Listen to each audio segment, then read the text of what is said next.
Fable of Bidpai, The Jackal, the Hyena, and the Fishes. A story from Animal Fairy Stories. The Jackal, the Hyena, and the Fishes. One day, a jackal was looking for something to eat. He was in luck that day, for on the road from the sea he saw a cart full of fish.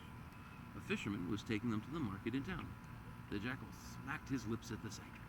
But how was he to get them when the fish were in the cart and the fisherman was sitting on the goat pulling it? The fisherman certainly would not give him any. Now the jackal thought for a time, and then he had an idea. He ran ahead of the cart, laid down in the middle of the road, and pretended to be dead. The fisherman stopped when he came to the jackal, jumped off the goat, and said, "Fancy that! A dead jackal.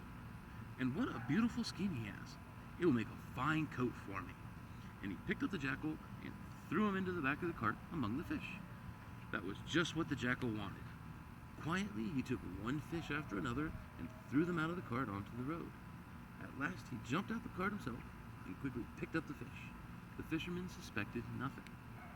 That evening, the jackal had a fine supper of baked fish. He ate and he ate until he was quite full.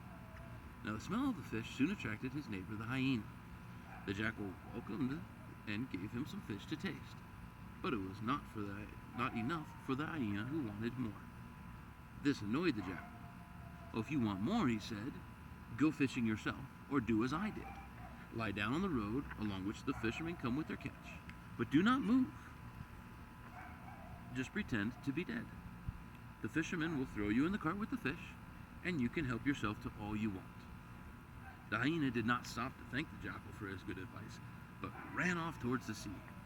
Now when he saw a cart loaded with fish coming near, he lay down on the road and pretended to be dead. The fisherman stopped, jumped down from the cart, and he said, "Fancy that! A dead hyena! But what a miserable beast! There is not a decent piece of skin on him." And he beat the hyena a few times with a stick and threw him into the ditch before continuing his journey. The hyena narrowly escaped death. Not only had he got no fish, but he also had a good beating. And that is the way of the world. Two people can do the same thing, but the results are not always the same.